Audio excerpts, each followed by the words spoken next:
I'm gonna put this in little quotes here, all right? And let's say it's like, increase, ads is one of them. The second one is like, add new product, and then it's hire, salesman, whatever. You've got these things that you wanna do. Now, if I were to ask you, of these things, if you just had 100% certainty that you could accomplish one of them 1 year from now, which of them would get you the furthest? Now, when you look at all these, you might be like, well, honestly, even if I were to crack the new ads, I still need a salesman, and the new product is, important, but if I don't have a salesman to sell it, then I can't do anything. It's like, okay, so then everything you have comes down to getting this done. And so this is now your priority. You can ignore everything else because until this happens, nothing else matters.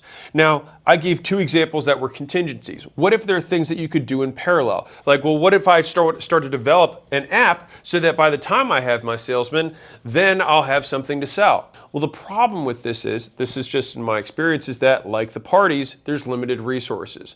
I find that people actually do things faster chronologically or linearly than in parallel, especially when you're focusing all the resources of a company on one specific point. Because if you know that you can only do one thing with all of your resources, guess what? You get it done faster because you have so many other things you have to do. Because every single person feels like they're holding the entire company back, which they are.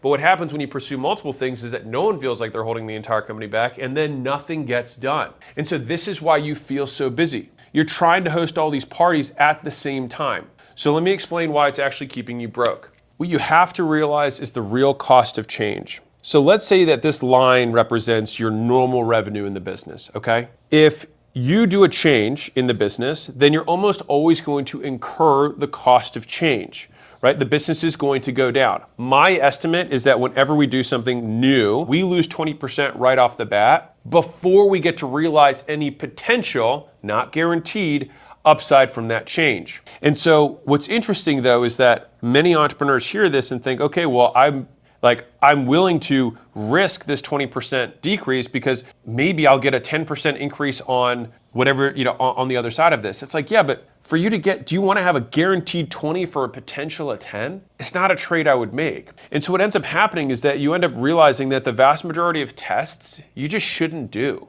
It's like, it might work and who cares? It's not going to change the business. It's not the constraint, right? Like maybe we have some little CRO hack we could do. Sure. Is it the thing that's stopping you from getting the 3 to 10 million? Probably not. And so what happens is these are just productive distractions. If you're trying to optimize your way to a 10X, you've got it wrong. You're focused on the wrong thing. After the 20%, then it means that number one, if you're gonna take a shot, it's gotta get you at least 20% plus as your upside because you might not even get it.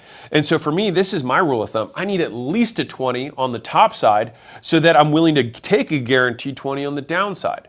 Now, number 2 is let me show